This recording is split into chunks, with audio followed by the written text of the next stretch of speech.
Hello student, आज का भी क्लास मेरा व्याकरण से ही है।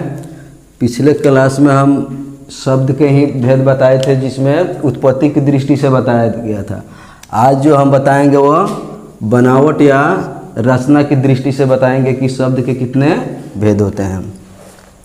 तो आगे चलें। बनावट या रचना की दृष्टि से शब्द के 3 भेद होते हैं।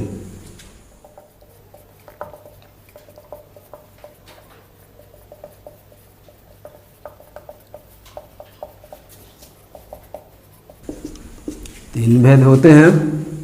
पहला रूढ़,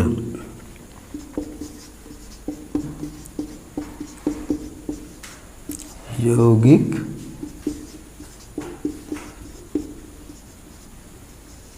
योग रूढ़। रूढ़, यौगिक और योग रूढ़ बनावट या रचना की दृष्टि से शब्द के 3 भेद: रूढ़, यौगिक, योग रूढ़।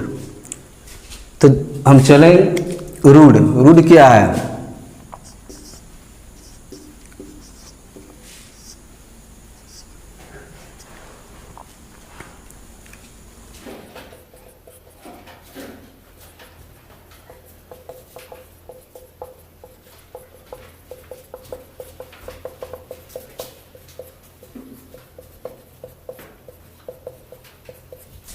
जिन शब्दों के खंड किए जाने पर उसका कोई अर्थ न निकले,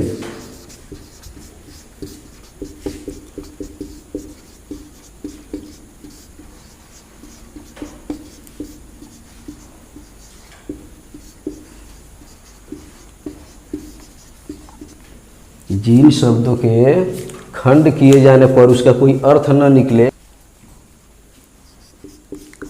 नाक शब्द का खंड करने पर ना और क होता है, जिसका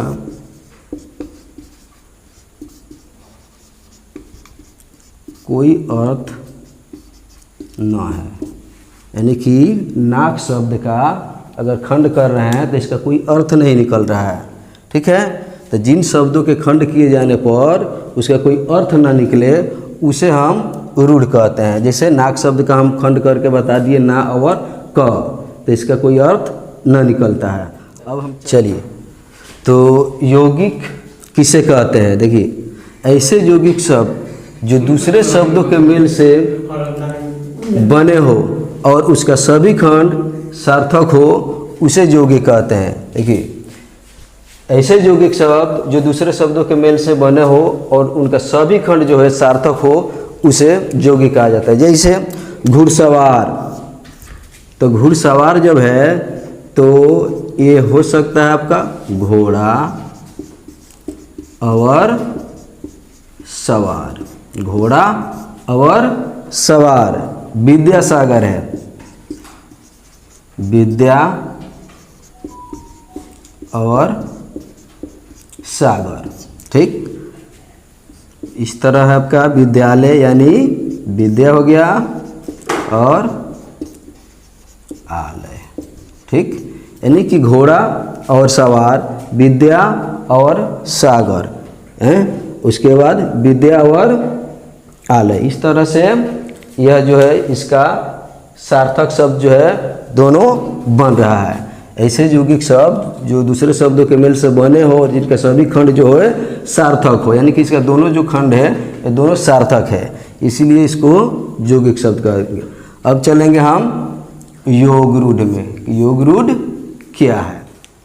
चलिए, योग रूढ़, योग रूढ़ किसे कहते हैं? देखिए, तो ऐसे यौगिक शब्द जो साधारण अर्थ को छोड़कर कोई विशेष अर्थ ग्रहण करे उसे योग रूढ़ कहते हैं। यानी कि किसी साधारण अर्थ है तो उस साधारण अर्थ को छोड़कर कोई दूसरा विशेष अर्थ अगर ग्रहण कर रहा है उसे हम योग रूढ़ कहते हैं। जैसे पंकज है, तो पंकज को हम जैसे कमल भी कहते हैं, इसको जलज यानी कि यह इसका दूसरा रूप हुआ। जैसे लंबोदर, लंबोदर है तो इसको हम गजानन भी कहेंगे, यानी कि इसका जो है कोई दूसरा रूप है। लंबोदर का दूसरा रूप हो गया, पंकज का ये दूसरा रूप हो गया, चक्रपाणी है तो इसका जो दूसरा रूप हो जाए इसे विष्णु हुआ।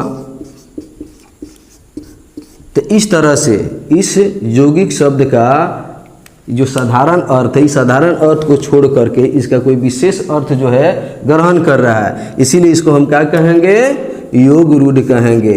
तो आज का क्लास हमारा यहीं तक था।